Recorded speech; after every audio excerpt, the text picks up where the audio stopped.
നിങ്ങൾക്ക് ഒരു ഗതിയും പരഗതിയുമില്ല, ഒരെത്തും പിടിയും കിട്ടണില്ല. മുമ്പിൽ ഖേവോസ് ആണെന്ന് വിചാരിക്കുക. ഖേവോസ് എന്ന് പറയുന്നത് എന്താ? അതായത് ആദിഭൂമിയുടെ ഒരവസ്ഥയില്ലേ? ആദിഭൂമി, കർത്താവ് ആകാശം ഭൂമി സൃഷ്ടിച്ചു. ഭൂമി രൂപരഹിതമായിരുന്നു. ആഴത്തിൻ്റെ മീതെ അന്ധകാരം വ്യാപിച്ചിരുന്നു. അപ്പോൾ ആഴമുണ്ട്, അന്ധകാരമുണ്ട്, ഒരു സംഭവം കൊണ്ട് ജലം. അപ്പോഴാണ് നമുക്ക് ഇനി മുന്നോട്ട് ആഴവും അന്ധകാരവും ജലവും പ്രളയവും ആയിക്കഴിഞ്ഞാൽ നിന്ന പട്ടത്തിന് നിൽക്കാനേ പറ്റത്തുള്ളൂ. ചിലപ്പോൾ ജലം വന്ന് നമ്മളവിടെ മുക്കി ഈ ആഴത്തിലേക്ക് വലിച്ചുകൊണ്ട് പോയെന്നും വരും. ഈ ടൈം ഭയങ്കര സീരിയസ് ടൈമാണ്.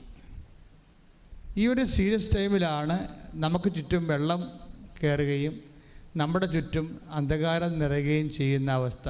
കടമാകാം, രോഗമാകാം, ജോലി നഷ്ടപ്പെട്ട അവസ്ഥയാകാം, പല പ്രാവശ്യം എഴുതിയ പരീക്ഷയാകാം. ഇനി എന്ത് ചെയ്യണമെന്ന് ആർക്കും അറിയാൻ പാടില്ലാതെ ഇരിക്കുകയും നമ്മൾ പലരെയും ഫോൺ വിളിച്ചിട്ട് നമ്മുടെ നമ്പരാണെന്ന് കണ്ടിട്ട് അവർ മനഃപൂർവ്വം നമ്മുടെ നമ്പർ എടുക്കാത്ത സമയം വരും. അത് നിങ്ങൾക്ക് എല്ലാവർക്കും ഫീൽ ചെയ്തിട്ടുള്ള കാര്യമാണ്. നിങ്ങളൊരു പരിങ്ങലിലാണെന്ന് കണ്ടാൽ പിന്നെ നമ്മുടെ നമ്പർ ആരും എടുക്കത്തില്ല, റിങ് ചെയ്തുകൊണ്ടിരിക്കും. അപ്പം നമ്മൾ വിചാരിക്കും റിങ് ചെയ്യുന്നുണ്ട്, ആളില്ലാഞ്ഞിട്ടായിരിക്കും എന്നല്ല. അങ്ങനെയല്ല, അയാളവിടെ ഉണ്ട്. നിങ്ങളുടെ നമ്പർ കാണാം അയാൾക്ക്. അയാൾ നമ്പർ കട്ട് ചെയ്താൽ നിങ്ങൾ അറിയാത്തതുകൊണ്ട് ന്യൂട്രായിട്ട് അയാൾ നിങ്ങളെ സ്കൂട്ട് ചെയ്യണമാണ് സംഭവം, ഒഴിവാക്കണത്. ഇതിനാണ് കേവോസ് എന്ന് പറയുന്നത്. നിങ്ങളുടെ ഏറ്റവും നിങ്ങൾ ആശ വെച്ചവരും പ്രതീക്ഷ വെച്ചവരും നിങ്ങളുടെ കോൾ എടുക്കാതിരിക്കുന്ന സമയത്തിനാണ് ആധുനിക ഭാഷയിൽ കേവോസ് എന്ന് പറയുന്നത്. ഇങ്ങനെ ഒരു സാഹചര്യത്തിലൂടെയാണ് നീ പോകുന്നതെങ്കിലും നിൻ്റെ കോള് ഏത് സമയത്തും എടുക്കുന്ന ഒരാളുണ്ട്. അയാളുമായിട്ടാണ് നമ്മൾ ഉടമ്പടി ചെയ്യാൻ വേണ്ടി വിളിക്കപ്പെട്ടിരിക്കുന്നതോ ഉടമ്പടിയിലായിരിക്കണത്. കൈയടിച്ച് ശ്രദ്ധിക്കട്ടെ. ഹല്ലേലൂയ, ഹല്ലേലൂയ, ഹല്ലേലൂയ, ഹല്ലേലൂയ, ഹല്ലേലൂയ. യേശുവേ നന്ദി. ഹല്ലേലൂയ. ആരാധന, ആരാധന, ആരാധന, അങ്ങേയ്ക്ക് ആരാധന, ആരാധന,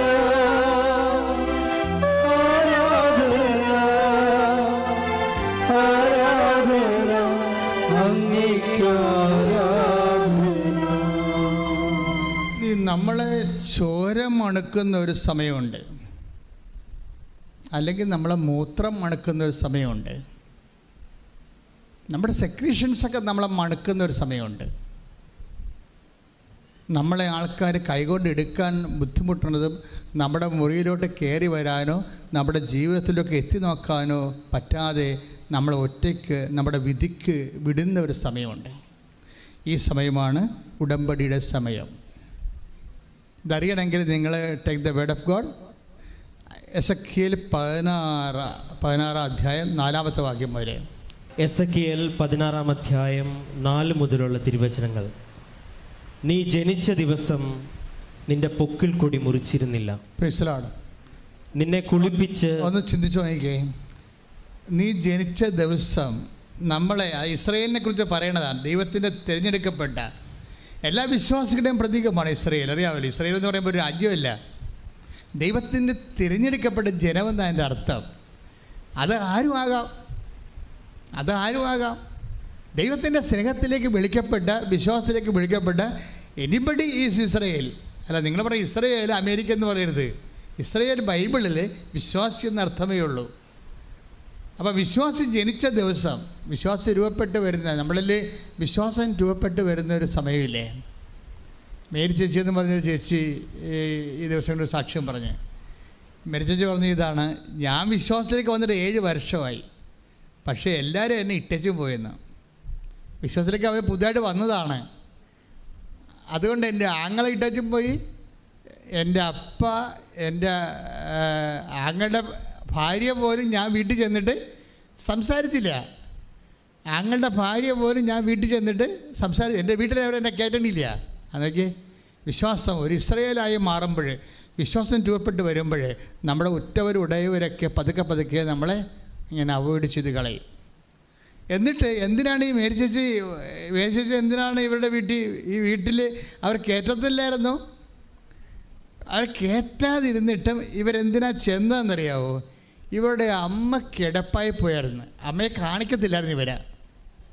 വൈരാഗ്യം കൊണ്ടേ സ്വന്തം അമ്മയെപ്പോലെ ഇവരെ കാണിക്കത്തില്ലായിരുന്നു. എങ്കിലും ഇവർക്ക് തോന്നി അമ്മയെ ഒന്ന് പോയി കാണാം. അമ്മ കിടപ്പായിപ്പോയി, അനങ്ങാൻ പാടില്ല, അമ്മയ്ക്ക് എഴുന്നേക്കാൻ പാടില്ല.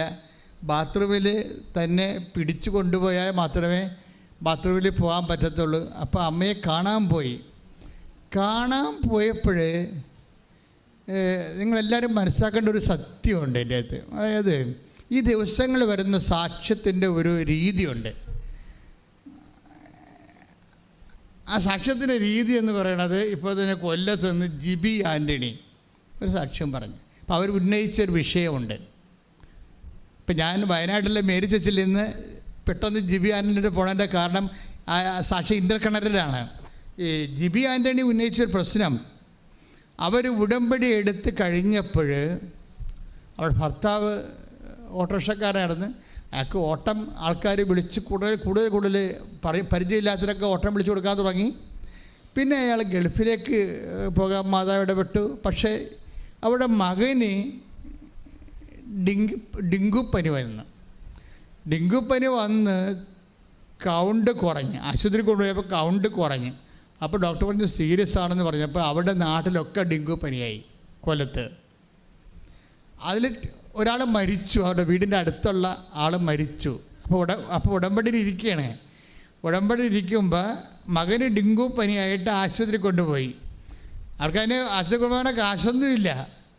പക്ഷേ വേറെ ഒരാൾ മരിക്കുകയും ഇവരുടെ മകന് ആശുപത്രി വെച്ച് ബ്ലഡിൻ്റെ കൗണ്ട് കുറയുകയും ചെയ്തപ്പോൾ ഇവർ ചോദിക്കണ ഒരു ചോദ്യമുണ്ട്, അമ്മേ ഞാൻ ഉടമ്പടിയിലല്ലേ?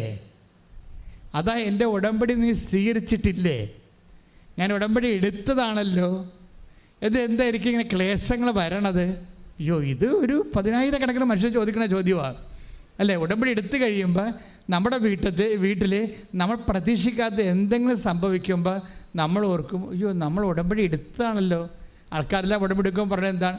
ഇനി നമുക്ക് അമ്മ ഉണ്ട്, പേടിക്കേണ്ടെന്നല്ലേ പറയണത്. ഇനി നമുക്ക് അമ്മയുണ്ട്, പേടിക്കേണ്ടെന്നല്ലാണ് എല്ലാവരും പറയണത്. അപ്പോൾ ഇവർ പറഞ്ഞ അമ്മ ഞങ്ങളുടെ കൂടെ ഇല്ലേ? പിന്നെ എന്താ ഞങ്ങൾക്ക് ഇങ്ങനെയൊക്കെ സംഭവിക്കണത്? ഇപ്പോൾ എൻ്റെ ഭർത്താവും പോയി, വരുമാനവും ഇല്ല, ഈ കുഞ്ഞിനെ ചികിത്സിക്കാനും പറ്റണില്ല, ഞാനിങ്ങനെ ഒറ്റക്കായി, മുമ്പത്തേക്കാൾ കഷ്ടമായല്ല ഉടമ്പടി എടുത്തിട്ട്. അപ്പോൾ ദൈവം എന്നിലില്ലേ എന്നാണ് ഇവർ ചോദിക്കേണ്ടത്. അമ്മ ഞങ്ങളുടെ കൂടെ ഇല്ലേ എന്നാണ് ചോദിക്കേണ്ടത്. അപ്പം അമ്മ ഞങ്ങളുടെ കൂടെ ഇല്ലേ എന്ന് ചോദിക്കുമ്പോൾ ആ സമയത്ത് ആ ആശുപത്രിയിൽ വേറെ ഒരു ചേടത്തി ഹോസ്പിറ്റലിൽ വന്ന്, അവിടെ ബൈ ചാൻസായിട്ട് വന്നതാണ്, അത് മാതാവൊന്നുമല്ല, ചുമ്മാ ഒരു കോയിൻസിഡൻസ് സംഭവിച്ചതാണ്. അപ്പോഴുടനെ ഈ വന്ന അപരിചിതയായ ചേച്ചി ഇവരോട് ചോദിച്ചു, ആരോടാ? ജോബി ആൻ്റണിയോട് ചോദിച്ചു, നിങ്ങൾ ഉടമ്പടി എടുത്താണല്ലേ എന്ന് ചോദിച്ചു. അപ്പോൾ എടുത്തതാണെന്ന് പറഞ്ഞു. എന്താ കാര്യം? ഇവിടെ കാശ് രൂപം കണ്ടിട്ടാണ് അവർ ചോദിച്ചത്. ഇപ്പോൾ ആൾക്കാർ ഉടമ്പടിക്കാരെല്ലാം തമ്മിൽ തിരിച്ചറിയണത് അവിടെ കാശ് രൂപം ഉള്ളത് കൊണ്ടാണ് തിരിച്ചറിയണത്. അപ്പോൾ അവർ ചിലരൊക്കെ തമ്മിൽ തിരിച്ചറിഞ്ഞാൽ കൂടെ നിന്ന് അവരുടെ വിഷയത്തിന് ഉടമ്പടിക്കാരെല്ലാം കൂടിയിട്ട് ഒരുമിച്ച് പ്രാർത്ഥിക്കും. കാര്യം അവരെല്ലാവരും ഉടമ്പടിയിലാണല്ലോ. അപ്പോൾ നിങ്ങൾ തീഷ്ണമായിട്ട് ഉടമ്പടിയിലായിട്ടുള്ളവരാണെങ്കിൽ, നിങ്ങളിതുപോലെ ഒരു അപരിചിതരാണെങ്കിലും ഒരുമിച്ച് പ്രാർത്ഥിക്കാൻ അവസരം കിട്ടിയാൽ പ്രാർത്ഥിക്കുന്നത് ശരിക്കും അപ്പോഴും നിങ്ങളുടെ വിഷയങ്ങൾക്ക് എല്ലാം ദൈവികമായ ഇടപെടലുണ്ടാകും. അത് അടയാളം തന്നെയാണ്. അപ്പോഴുടനെ ഇവർ ഈ ജോബി ആൻ്റണി പറഞ്ഞു, ഞാൻ ഉടമ്പടി എടുത്തതാണ്. അപ്പോൾ ഈ വന്ന അപരിചിത പറഞ്ഞു, എനിക്ക് ഒന്ന് അവിടെ പോയാൽ കൊള്ളാമെന്നുണ്ട്, പക്ഷെ പറ്റണില്ല എന്ന് പറഞ്ഞ്. എന്നിട്ട് പറഞ്ഞ് എൻ്റെ കൈ, അപ്പോൾ അവർ എന്തിനാണ് പോണത്? അത് എൻ്റെ കൈ പൊങ്ങണില്ല, കുറേ മാസങ്ങളായിട്ട് ഇത് പൊക്കിയിട്ടൊരു ജോലി നടക്കണില്ല, കൈ തളർന്നു പോയി. അപ്പോൾ ഉടനെ ഈ ജോബി ആൻ്റണി എന്ത് ചെയ്തെറിയോ? ഉടനെ പറയും, നിങ്ങൾ സമയം കിട്ടുമ്പോൾ പോവുക, ഇപ്പം മാതാവ് നിങ്ങളെ സഹായിക്കുമെന്ന് പറഞ്ഞു. എന്നിട്ട് ഇവിടെ കയ്യിരുന്ന ഉടമ്പടി തൈലം ആശുപത്രി വെച്ചിട്ട് ഈ തളർന്നു പോയ കയ്യിൽ അവർ പെരട്ടി വിശ്വാസ പ്രമാണം ചൊല്ലിക്കൊടുത്ത്. വിശ്വാസ പ്രമാണം ചൊല്ലി പെരട്ടി കഴിഞ്ഞപ്പോൾ തന്നെ ഈ കൈ പടേന്ന് പൊങ്ങി ഇങ്ങനെയുണ്ട്.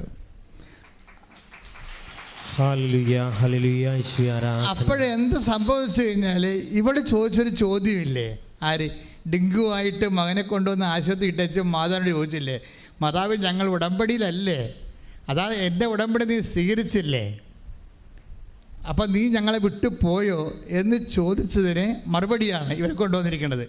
അപ്പം നിങ്ങൾ ചങ്ക് പറഞ്ഞ് മാതാവിനോട് ചോദിച്ചാൽ അപ്പോൾ ആൻസർ ചെയ്യും. അപ്പോൾ ആൻസർ ചെയ്യണമല്ല ഈ സാക്ഷ്യത്തിൻ്റെ ഒരു ഹൈലൈറ്റ് എന്ന് പറയുന്നത് അതല്ല.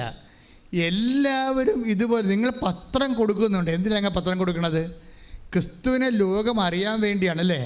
പക്ഷെ നിങ്ങളുടെ കയ്യിൽ കുറേ ആയുധങ്ങളുണ്ട്. ഉപ്പുണ്ട്, അതുപോലെ തന്നെ ചിലത്, അതുപോലെ തന്നെ ഉടമ്പടി തൈലമുണ്ട്. ഇപ്പോൾ ഈ വയനാട്ടിലത്തെ മേരി ചേച്ചി എന്താ ചെയ്യുന്നറിയാമോ? മേരി ചേച്ചിയുടെ സാക്ഷ്യം എന്ന് പറയുന്നത് രസമാണ്. അതായത് എനിക്ക് തോന്നുന്നത് ഈ ആൾക്കാർ ഇപ്പോഴും ചെയ്തുകൊണ്ടിരിക്കുന്നത് അവർ തന്നെ വിശ്വാസത്തിൽ എംപവറായിട്ട് മറ്റുള്ളവരെ വിശ്വാസത്തിലേക്ക് കൊണ്ടുവരികയും നിങ്ങളുടെ വാല്യൂ കൂടാൻ, ദൈവദൃശ്യത്തിൽ നിങ്ങളുടെ വാല്യൂ കൂടാനുള്ള ഏറ്റവും വലിയ മാർഗം അതാണ്. കാര്യം മറ്റുള്ളവരെ വിശ്വാസത്തിലേക്ക്, അവരെ മതം മാറ്റുകയല്ല, ക്രിസ്തുവിൽ അവർക്ക് ആശ്വാസവും ആത്മശക്തിയും ലഭിച്ച് അവർ നിലനിൽപ്പ് കിട്ടണം. അവർക്ക് നിലനിൽപ്പ് കിട്ടണം. അപ്പോൾ അതുകൊണ്ട് തന്നെ നിങ്ങൾക്കത് മനുഷ്യന്മാർക്ക് അത് ചെയ്തു കൊടുക്കാം. അതൊരു ഉപവിപ്രവർത്തനങ്ങളാണ്.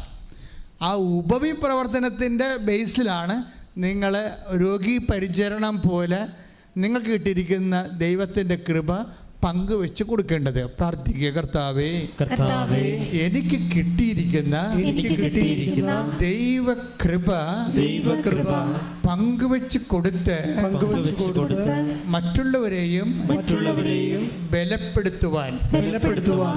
മറ്റുള്ളവരെ ബലപ്പെടുത്തുക എന്നുള്ളത് നമ്മുടെ ഒരു ദൈവികമായ ലക്ഷ്യമാണ്. ഇപ്പം ലുക്കാൻ്റെ സുവിശേഷമില്ലേ, വിശുദ്ധ ലൂക്കാ സുവിശേഷം 22:32 എടുത്ത് ശ്രദ്ധിക്കട്ടെ.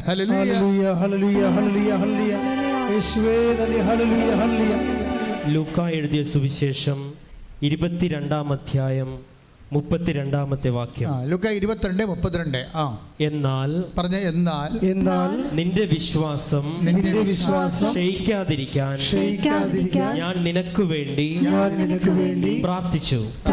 നീ തിരിച്ചു വന്ന് നിന്റെ സഹോദരരെ ശക്തിപ്പെടുത്തണം. സഹോദരങ്ങളെ ശക്തിപ്പെടുത്തുക, അത് ഒരു വിശ്വാസിയുടെ അടിസ്ഥാനപരമായ ലക്ഷ്യമാണ്. അത് ആരുമാകാം. പ്രയാസത്തിലിരിക്കുന്ന എല്ലാവരും നമ്മുടെ സഹോദരങ്ങളാണ്. ക്രിസ്തുവിൽ നമ്മുടെ പ്രയാസത്തിലിരിക്കുന്ന എല്ലാവരും ക്രിസ്തുവിൽ നമ്മുടെ സഹോദരങ്ങളാണ്. അപ്പോൾ എപ്പോഴും ചെയ്യണത് എന്താണ്? നമ്മളുടെ സങ്കടം. ഇപ്പോൾ ജോബിയാനെ പറയുന്നത് എന്താണ്? ഞാൻ ഉടമ്പടി എടുത്തിട്ട് എൻ്റെ മകന് ഡെങ്കു വന്നല്ലോ, അവന് ഒരു ഫ്രൂട്ട്സ് വാങ്ങിച്ചു കൊടുക്കാൻ പോലും എൻ്റെ കാശിലല്ലോ, എൻ്റെ ഭർത്താവ് നാട്ടിലില്ലല്ലോ, ഞാൻ ഒറ്റക്കാണല്ലോ, എൻ്റെ ഉടമ്പടി എടുത്തിട്ട് എനിക്ക് സങ്കടമാണല്ലോ എന്നാണ് നമുക്കപ്പോൾ ഇതിങ്ങനെ നിരാശ ഇങ്ങനെ കിടക്കുന്ന ആൾ. എന്നിട്ട് കർത്താവ് എന്താ പറയണത്? നീ നിരാശയിൽ നീ കിടക്കരുത്, ഉടമ്പടി എടുത്ത ആൾ നിരാശ കിടക്കരുത്. എന്താണ്? നീ തിരിച്ചു വരണമെന്ന്. മനസ്സിലായില്ല? പത്രോസിനോട് കർത്താവ് പറയണം, നീ തിരിച്ചു വരണം. അതാണ് ലൂക്കാ 22:32. നീ തിരിച്ചു വന്നാൽ മാത്രം പോരാ, എന്തു ചെയ്യണം? നിൻ്റെ സഹോദരനെ ബലപ്പെടുത്തണം. ഒന്ന് പ്രാർത്ഥിച്ചേ. കർത്താവേ, ഉടമ്പടിയുടെ വലിയ സ്വർഗീയ ബലം ആത്മശക്തി എന്നിൽ അഭിഷേകമാകാൻ എൻ്റെ വിശ്വാസം മറ്റുള്ളവരെ ആശ്വസിപ്പിക്കുവാൻ സ്വർഗത്തിന്റെ സുവിശേഷത്തിന്റെ ഉപകരണമാക്കാൻ മറ്റുള്ളവരെ ബലപ്പെടുത്താൻ എന്നെ സുവിശേഷത്തിന്റെ ഉപകരണമാക്കണമേ. സ്തുതിക്കട്ടെ. ഹല്ലേലൂയ, ഹല്ലേലൂയ, ഹല്ലേലൂയ, ഹല്ലേലൂയ, ഹല്ലേലൂയ, ഹല്ലേലൂയ, ഹല്ലേലൂയ. യേശുവേ നന്ദി. ഹല്ലേലൂയ, ഹല്ലേലൂയ, ഹല്ലേലൂയ, ഹല്ലേലൂയ, ഹല്ലേലൂയ, ഹല്ലേലൂയ. കരങ്ങളടിച്ചുകൊണ്ട് പോകാം. ആത്മശക്തിയെ ഇറങ്ങി എന്നിൽ വാ, ഇറങ്ങി എന്നിൽ വാ, മഴ പോലെ പെയ്തിറങ്ങി വാ, മഴ പോലെ പെയ്തിറങ്ങി വാ. സ്വർഗീയത്തിയെ ഇറങ്ങി എന്നിൽ വാ, ഇറങ്ങി എന്നിൽ വാ, മഴ പോലെ പെയ്തിറങ്ങി വാ, മഴ പോലെ പെയ്തിറങ്ങി വാ. ആത്മനദിയായൊഴുകി എന്നിരുന്നു വാ, ആത്മശക്തിയായൊഴുകി എന്നിരുന്നു വാ, ആത്മനദിയായൊഴുകി എന്നിരുന്നു വാ, ആത്മശക്തിയായൊഴുകി എന്നിരുന്നു വാ. മഴ പോലെ പെയ്തിറങ്ങി വാ, മഴ പോലെ പെയ്തിറങ്ങി വാ, മഴ പോലെ പെയ്തിറങ്ങി വാ, മഴ പോലെ പെയ്തിറങ്ങി വാ. പരിശുദ്ധ പരമ ദിവ്യകാരുണ്യത്തിന് എന്നേരവും ആരാധനയും സ്തുതിയും പുകഴ്ചയും ഉണ്ടായിരിക്കട്ടെ. അപ്പോഴേ ഈ കൊല്ലത്തെ ജോബി ആൻ്റണി ഇവരുടെ കൈ പൊങ്ങിക്കഴിഞ്ഞപ്പോൾ അവർക്ക് മനസ്സിലായി. എന്ത് മനസ്സിലായി? ഉടമ്പടിയിൽ അവർക്ക് ഇടയ്ക്ക് ദുഃഖങ്ങളൊക്കെ ഉണ്ടെങ്കിലും ഉടമ്പടിയിലാണവർ, ദൈവം അവരെ വിട്ട് പോയിട്ടില്ല. അതൊരു അടയാളം കാണിക്കുകയാണ്. അപ്പോൾ നിങ്ങളിതുപോലെ ഇത് ഈ സാക്ഷികൾക്കൊക്കെ മനസ്സിലാകണം. ഉടമ്പടി എടുത്താലും ചില സമയത്ത് ജീവിതത്തിൻ്റെ ചില സ്വാഭാവികമായ കഷ്ടപ്പാടുകൾ ഉണ്ടാകുമ്പോൾ നിങ്ങൾ ഉടനെ മതിമറന്നിട്ട് ഉടമ്പടിയിൽ ഉഴപ്പ് കാണിക്കരുത്. അങ്ങനെയാണ് പല ആൾക്കാർക്കും പണി കിട്ടിയിരിക്കുന്നത്. ദൈവം എപ്പോഴും വിശ്വസ്തനായിരിക്കും. അതായത് ഇപ്പം തിമോത്തി 2 പറയുന്ന പോലെ, ഇപ്പം 2:20 എടുത്ത്, അതായത് നമ്മൾ അവിശ്വസ്തനായിരുന്നാലും ദൈവം വിശ്വസ്തനായിട്ട് തുടരും. ശ്രദ്ധിക്കട്ടെ. ഹല്ലേലൂയ ഹല്ലേലൂയ ഹല്ലേലൂയ ഹല്ലേലൂയ. യേശുവേ നന്ദി. ഹല്ലേലൂയ ഹല്ലേലൂയ ഹല്ലേലൂയ ഹല്ലേലൂയ ഹല്ലേലൂയ ഹല്ലേലൂയ. യേശുവേ സ്തുതി. ഹല്ലേലൂയ ഹല്ലേലൂയ ഹല്ലേലൂയ ഹല്ലേലൂയ ഹല്ലേലൂയ. യേശുവേ നന്ദി. ഹല്ലേലൂയ ഹല്ലേലൂയ ഹല്ലേലൂയ ഹല്ലേലൂയ. 2 തിമോത്തി 2-ാം അധ്യായം 13-ാമത്തെ വാക്യം. നാം അവിശ്വസ്തരായിരുന്നാലും പറഞ്ഞ്, നാം അവിശ്വസ്തരായിരുന്നാലും അവൻ വിശ്വസ്തനായിരിക്കും. ഇത് ഉടമ്പടിക്കാരെല്ലാം മനസ്സിലാക്കേണ്ട സംഭവമാണ്. അല്ല ജോബി ആൻ്റിയെ പോലെ പെട്ടെന്ന് എന്തെങ്കിലും ഒരു സംഭവം നടക്കുമ്പോൾ തന്നെ ദൈവം എന്നെ കൈവിട്ടെന്നും പറഞ്ഞ് കണ്ണാക്കേണ്ടത്. ദൈവം സ്റ്റാറ്റസ് കീപ്പ് ചെയ്യും. നമ്മളാണ് ഇത് നമ്മളോട് പറയും, നീ തിരിച്ചു വരാൻ പറയും. ദൈവമല്ല തിരിച്ചു വരേണ്ടത്. ലുക്ക 22:32 എഴുതിയിരിക്കുന്നത് എന്താണ്? ദൈവമല്ല തിരിച്ചു വരേണ്ടത്, പിന്നെന്താണ്? നീ തിരിച്ചു വരണം. നീ തിരിച്ചു വന്നിട്ട് എന്ത് ചെയ്യണം? നീ ബലപ്പെടാൻ വേണ്ടി മറ്റുള്ളവരെ ബലപ്പെടുത്തണം. മനസ്സിലായില്ലേ? ഇപ്പം നിങ്ങൾ ഉടമ്പടിയിൽ ഇപ്പം ഒരു വീണ് പോയെങ്കിലും നീ ദൈവമല്ല തിരിച്ചു വരണം. ദൈവം അവിടെ വിശ്വസ്തനായിട്ടുണ്ട്. നമ്മൾ തിരിച്ചു വരണം. തിരിച്ചു വന്നിട്ട് എന്ത് ചെയ്യണം? മറ്റുള്ളവരെ ബലപ്പെടും. തിരിച്ചു വരിക എന്ന് വെച്ചിട്ട് എന്തിനാ? തിരിച്ചു വന്നിട്ട് നമ്മൾ പ്രാർത്ഥിച്ചുകൊണ്ട് ഇരുട്ട് മുറുകിയിരിക്കുകയല്ല. നമ്മളെ ബലപ്പെടാൻ വേണ്ടി മറ്റുള്ളവരെ ബലപ്പെടുത്തണം. അത് ഭയങ്കരമായ ഒരു ഫോർമുലയാണ്. നിങ്ങളിൽ പലയുടെ ആൾക്കാരുടെ കാര്യങ്ങൾ നടക്കാത്തത് മറ്റുള്ളവരുടെ കാര്യത്തിൽ നിങ്ങൾക്ക് 0 ഇൻട്രസ്റ്റ് ആണ്. അതാണ് പ്രശ്നം. നിങ്ങൾക്ക് താല്പര്യമില്ല. മറ്റുള്ളവർ വിശ്വാസം സ്വീകരിക്കേണ്ട കാര്യം നിങ്ങൾക്ക് താല്പര്യമില്ല. നിങ്ങളെപ്പോഴും നോക്കണം, നിങ്ങൾക്ക് IELTS പാസ്സായാൽ, നിങ്ങളുടെ റിസൾട്ട് കൂടിയാൽ, നിങ്ങൾക്ക് വസ്തു വാങ്ങാൻ ആൾ വന്നോ, നിങ്ങൾക്ക് ലോൺ അനുഭവിക്കാൻ വല്ല മാർഗമുണ്ട്, അപ്പോൾ നിങ്ങൾ എന്ന് മാത്രമേ ചിന്തിക്കുന്നുള്ളൂ. മറ്റുള്ളവരെ ബലപ്പെടുത്തുന്നതിലൂടെയാണ്. ഇനി പച്ചക്ക് പറയാം, ഉടമ്പടി നമ്മൾ എടുക്കുന്നത് നമ്മൾക്ക് വേണ്ടിയും മറ്റുള്ളവർക്ക് വേണ്ടിയും കൂടിയാണ്. അതാണ് എൻ്റെ വിഷയം. നമ്മൾ ഉടമ്പടി എടുക്കുന്നത് എന്തിനാണ്? നമുക്ക് വേണ്ടി മാത്രമല്ല, മറ്റുള്ളവരെ ബലപ്പെടുത്താൻ പ്രാർത്ഥിക്കുക. കർത്താവേ, എൻ്റെ ഉടമ്പടിയിലൂടെ ഞാൻ മറ്റുള്ളവരെയും ബലപ്പെടുത്താൻ എനിക്ക് പ്രത്യേക ആത്മശക്തി നൽകണമേ. എനിക്ക് പ്രത്യേക ആത്മശക്തി നൽകണമേ. അത് ആത്മശക്തി വേണമല്ല. കാര്യം വെച്ച് കഴിഞ്ഞാൽ ആത്മശക്തി ഇല്ലെങ്കിൽ ഇപ്പം തന്നെ വയനാട്ടിലെ മേരി ചേച്ചി എന്താ വീട്ടിൽ നിന്ന് ഇറക്കി വിട്ടവരെ അമ്മ ക്ഷീണമായിട്ട് പോലും ആങ്ങളെ കാണിക്കത്തില്ലെന്ന് പറഞ്ഞിരിക്കുകയാണ്.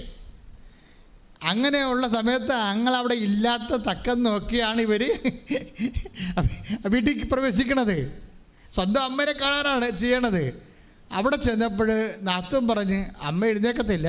അമ്മ എഴുന്നേറ്റിട്ട് മാസങ്ങളായി ബാത്റൂമിൽ പോകാൻ സമയത്ത് പിടിച്ചോണ്ട് പോകണമെന്ന്.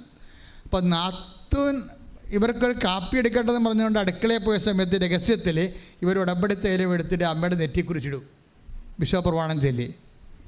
ഇവർ നോക്കി നിൽക്കുമ്പോൾ കുറേ സമയത്ത് കഴിയുമ്പോൾ അമ്മ തന്നെ എഴുന്നേറ്റ് എന്നെ കാണാം. എനിക്ക് തോന്നുന്നത് ഇപ്പോൾ 2024 ഉടമ്പടിയിലൂടെ ദൈവം വേറെ ഒരു ഫേസിലായിട്ട് ഇതിനെ കൊണ്ടുപോവുകയാണ് ശരിക്കും.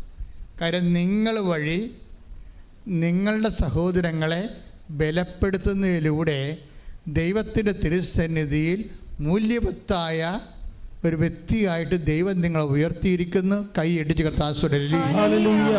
പിന്നെ വരുന്ന ഇനി നമ്മുടെ ജോബി ആൻ്റണിയുടെ ജീവിതത്തിൽ വരുന്ന സെക്കൻഡ് ഫേസ് എന്ന് വെച്ച് കഴിഞ്ഞാൽ, പെട്ടെന്ന് ഈ ചേട്ടത്തിൻ്റെ കൈ പൊങ്ങിയല്ലോ, അതിനുശേഷം പിന്നെ സംഭവിക്കുന്നത് പെട്ടെന്ന് ഇവർ ആശുപത്രിയിൽ പ്രവേശിപ്പിച്ച ഇവരുടെ മകൻ്റെ ബ്ലഡ് കൗണ്ട് നോർമലാവും. അപ്പോൾ തന്നെ അവൻ അവിടെ നിന്ന് അവനെ ആശുപത്രിയിൽ നിന്ന് ഡിസ്മിസ് ചെയ്യും. അച്ഛാ പെട്ടെന്ന് ഈ സംഭവം ദാറ്റ് മീൻസ് അപ്പോൾ എന്തിനു വേണ്ടിയാണ് ഈ ഡിങ്കു വന്ന് ഈ മകനെ കൊണ്ടുപോയെന്ന് ചോദിച്ചു കഴിഞ്ഞാൽ, ഒന്ന്, നിന്നിൽ നിക്ഷേപിച്ചിരിക്കുന്ന ശക്തി ഉടമ്പടിയിലൂടെ ഞാൻ തിരിച്ചെടുത്തിട്ടില്ല.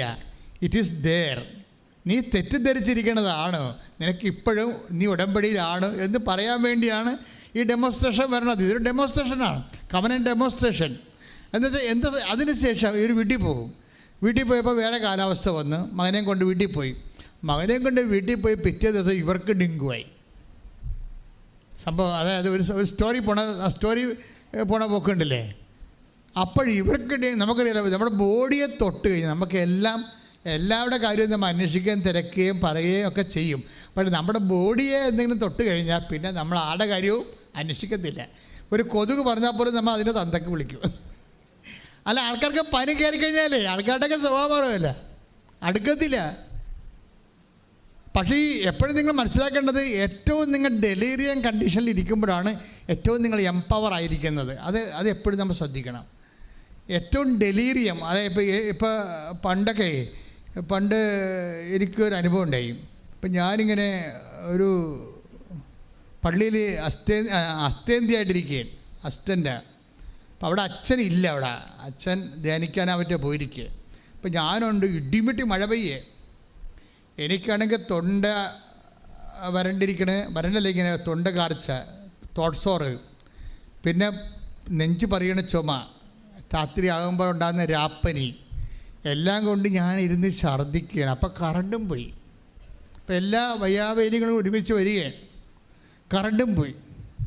ഞാൻ പുറത്തിരുന്ന് ഛർദ്ദിക്കുന്ന സമയത്താണ് കറണ്ട് പോയത്. വീട്ടിൽ കണ്ണും കാണാൻ പോലെ അകത്തോട്ട് കയറാൻ, മൊത്തം ബ്ലാക്ക് ഔട്ടാക്കി. ഇടുക്കൂടി കാറ്റാണ്.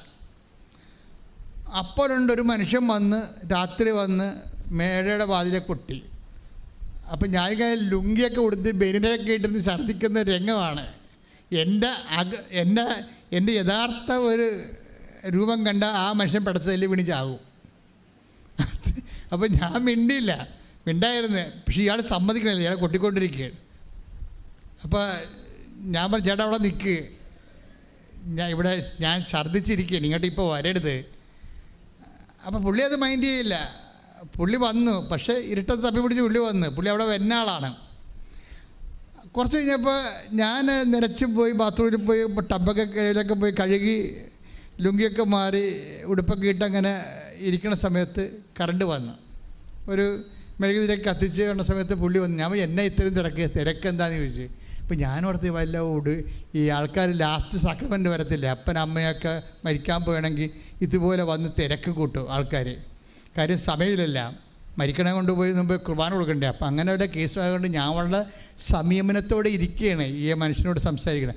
അപ്പോൾ പറഞ്ഞു, എൻ്റെ അച്ഛ എന്നുവെച്ചാൽ ഞങ്ങൾ 40 പേര് വള്ളത്തിൽ പോയിട്ട് ഇപ്പോൾ 2 ആഴ്ചയായിട്ട് ഒരു കരിനന്ദം പോലും, നന്ദനം എന്ന് പറയാൻ മനസ്സിലാവില്ല നിങ്ങൾക്ക്, മീന്, അത് കരിനന്ദത്തെ കടപ്പുറത്ത് ഒന്നും ഇല്ലെങ്കിൽ ചെറിയ നന്ദം കിട്ടണ കാലം ഉണ്ടായിരുന്നു, അതും കിട്ടണില്ലെന്ന് പറയും. അപ്പോൾ എല്ലാവരും പട്ടിണിയാണെന്ന് പറയും. അപ്പോഴേ ഒന്നെങ്കിൽ ഞാൻ അവിടെ പോയി വെഞ്ചരിച്ച് കൊടുക്കണം രാത്രി. അവിടെയൊക്കെ ഇരിക്കുമ്പോൾ അങ്ങനെയാണ് എൻ്റെ രീതികൾ. മിക്കവാറും അച്ഛന്മാർ പോകും. അപ്പോൾ ഞാൻ പറഞ്ഞു, ചേട്ടാ എൻ്റെ വശകേടാണ്, ഞാൻ ആരെങ്കിലും നാളെ രാവിലെ കുർബാനയ്ക്ക് ഒരു അച്ഛനെ കിട്ടിയിട്ടേ, നാളെ രാവിലെ കുർബാനയില്ലേ, രാത്രി അവിടെ നിന്ന് പോകണമെന്ന് എനിക്ക് ആഗ്രഹമുണ്ട്, അല്ലെങ്കിൽ ഞാൻ കിടന്ന കിടപ്പ് ശരിയാകത്തില്ല. അപ്പോൾ ഏതെങ്കിലും ഹോസ്പിറ്റലിൽ പോയി അഡ്മിറ്റ് ചെയ്യണമെന്നുണ്ട്. പക്ഷേ അച്ഛനെ വിളിച്ചിട്ട്, പണ്ടത്തെ ഈ കറക്കണ ഫോണല്ലേ, കാറ്റുമാണ്, അപ്പോൾ എടുക്കുമ്പോൾ അച്ഛന്മാരെ കിട്ടത്തില്ല. അപ്പോൾ അങ്ങനെ ഒരു അവസ്ഥയിൽ ഞാനിങ്ങനെ ഈ തളർന്ന് ഇതിമേ കുത്തി കറക്കിക്കൊണ്ടിരിക്കുകയാണ്. ഞാൻ ചേട്ടാ ഒരു അച്ഛനെ കിട്ടിയിട്ട് വേണം എനിക്ക് രാത്രി ഇവിടുന്ന് ആശുപത്രി പോകാൻ, അതാണ് അവസ്ഥ. അപ്പോൾ അച്ഛൻ എന്നോട് പറഞ്ഞു, അച്ഛാ എന്തെങ്കിലും ഒന്ന് വെഞ്ചരിച്ച് തരാൻ പറഞ്ഞു. ഉടനെ ഞാനത് കാശ് അവിടെ മേശയിൽ നിന്ന് എടുത്തിട്ട് ഒരു കാശുരം എടുത്തിട്ട് വിശ്വപ്രമാണം ചൊല്ലി ഈ മത്സ്യബന്ധ നിയോഗ പ്രാർത്ഥന, പ്രത്യേക പ്രാർത്ഥനയുണ്ട്, ആ ചൊല്ലിയിട്ട് ചേട്ടനെ കൊടുത്ത് ബ്ലസ് ചെയ്ത് വിട്ട്. എന്നിട്ട് എനിക്ക് പിന്നെ ആ ചേട്ടൻ പോയി കഴിഞ്ഞപ്പോൾ തന്നെ എനിക്ക് അച്ഛനെ കിട്ടി. ലോണിൽ മറുപ കണ്ടുന്നൊരു അച്ഛനെ കൊച്ചിയിൽ നിന്ന് കിട്ടി. ഞാൻ അച്ഛനെ ഏൽപ്പിച്ച് വെച്ചാൽ എപ്പോൾ ഞാൻ വരുമെന്നറിയത്തില്ല, എത്ര ദിവസം കിടക്കേണ്ടി വരുമെന്ന് അറിയത്തില്ല, അച്ഛൻ വന്ന് കുർബാന ചൊല്ലി കൊടുക്കണമെന്ന് പറഞ്ഞ് അച്ഛനെ ഏറ്റ് ഞാൻ രാത്രി ഓട്ടോറിക്ഷ എടുത്ത് പോവുകയും ചെയ്തു. ഞാൻ പിന്നെ വന്നെ 2 ആഴ്ച കഴിഞ്ഞിട്ടാണ് കിടന്നു പോയി. 2 ആഴ്ച കഴിഞ്ഞിട്ടാണ് ഞാൻ വരണത്. 2 ആഴ്ച കഴിഞ്ഞിട്ട് വരുമ്പോൾ പിറ്റേ ദിവസം ഈ ചേട്ടൻ വന്നു. അപ്പോൾ ഞാനോട് കർത്താവേ പഴയ ദുരിതം പറയാൻ വേണ്ടി വരികയാണ്. അപ്പോൾ പുള്ളി ഭയങ്കര ഹാപ്പിയാണ്. ഞാൻ പറഞ്ഞ് അപ്പം ഞാൻ പിന്നെ ചേട്ടാ സന്തോഷമാണ്. ആ സന്തോഷം അന്ന് തന്നെ രക്ഷപ്പെട്ടെന്ന് പറഞ്ഞു. കാര്യം ഈ കാശുരം കൊണ്ട് കെട്ടുകയും പുള്ളി കൊണ്ടുപോയി പിറ്റേ ദിവസം പോയി വങ്കടയെന്നും പറഞ്ഞൊരു വലിയ മത്സ്യമുണ്ട്, അതിൻ്റെ ഒരു കൂട്ടത്തിന് അടിച്ചത് മൊത്തം അന്നത്തെ 40,000 രൂപ കിട്ടി. 93 ഈ കാലഘട്ടം. ഇപ്പം എത്രയായി? 30 കൊല്ലം ആയില്ലേ? 30 കൊല്ലം മുമ്പ് 40,000 രൂപ കിട്ടിയ അത് വലിയ ഒരു കിട്ടലാണ്. അതിനുശേഷം അവർക്ക് പിന്നെ അരിമുട്ടിയിട്ടില്ല. അപ്പം ഞാൻ മനസ്സിലാക്കിയ സത്യം എന്താ വെച്ച് കഴിഞ്ഞാൽ, ഞാൻ വയ്യാണ്ടിരുന്ന് 0 ആയിട്ട് തകർന്നിരുന്ന സമയത്താണ് ഈ സംഭവം ചെയ്തിരിക്കുന്നത്. അന്ന് മുതൽ ഞാനൊരു കാര്യം പഠിച്ചു. എന്താ വെച്ചാൽ ഇതിനിടയ്ക്ക് എനിക്ക് പണ്ട് വലിവ് വരുമായിരുന്നു. ഇപ്പോഴാണ് ഞാൻ വലിവൊന്നും വരാത്തത്. വലിവ് ഇങ്ങനെ വന്നത് അത് കുഞ്ഞുനാളും വരെ ഉള്ളതാണ്. വലിവ് ഇങ്ങനെ വരും. വലിവ് വന്നാൽ പിന്നെ അത് പോകത്തില്ല. ഇപ്പോൾ വലിവ് വന്ന് ആശുപത്രി കട്ടിലേൽ മേടെ കിടക്കുകയായിരിക്കും. പക്ഷെ കിടന്നാൽ ഈ ആൾക്കാർ ഒളിച്ചും പാത്തുമൊക്കെ ഒരു വാതിൽ തുറന്ന് അപ്പം തന്നെ ചാടി അകത്ത് കയറിയിട്ട് അച്ഛ ഭാര്യനെ ആശുപത്രി കൊണ്ടുപോകണമെന്നൊക്കെ പറയും, ഭാര്യയെ പിടിച്ച് പ്രാർത്ഥിക്കാനൊക്കെ പറയും. പക്ഷേ എനിക്ക് വലിവാണെന്നൊക്കെ പറഞ്ഞാൽ അവർ അംഗീകരിക്കത്തില്ല. കാര്യം അവരെ സംബന്ധിച്ചിടത്തോളം അത് വേറെ ഒരു വിശ്വാസമാണത്.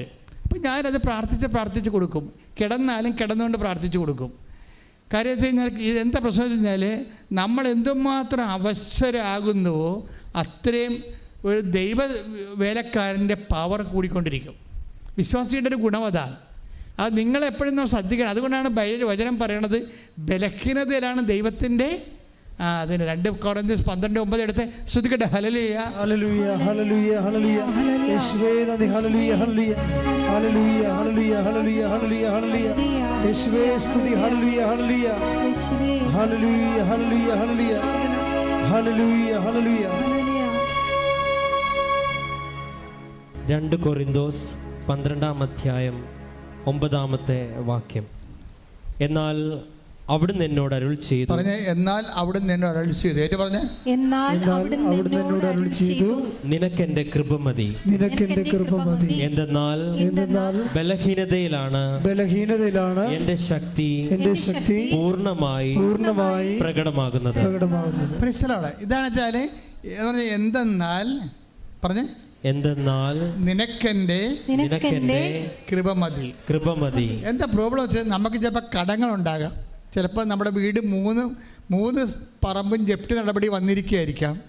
അപ്പോഴും ദൈവം പറയും മൈ ഗ്രേസ് ഈസ്, നിൻ്റെ വീട് ചിലപ്പോൾ പോകുമായിരിക്കും, പക്ഷേ my grace is sufficient for you. ഇത് മനസ്സിലായി? ഇത് നിങ്ങൾ ഈ തന്ത്രം പഠിക്കണം. ഇതൊരു ഭയങ്കര, അതായത് ചിലപ്പോൾ നിൻ്റെ വീട് പോകുമായിരിക്കും, പക്ഷേ my grace is sufficient for you എന്ന് വെച്ചാൽ നിനക്കെൻ്റെ കൃപ മതിയാവും. കാര്യം ഇത്തരം 10,000 വീടുകൾ തിരിച്ചു തരാൻ കഴിവുള്ളതാണ് ദൈവത്തിൻ്റെ കൃപ. കൈയടിച്ച് ശ്രദ്ധിക്കട്ടെ. ഹല്ലേലൂയ.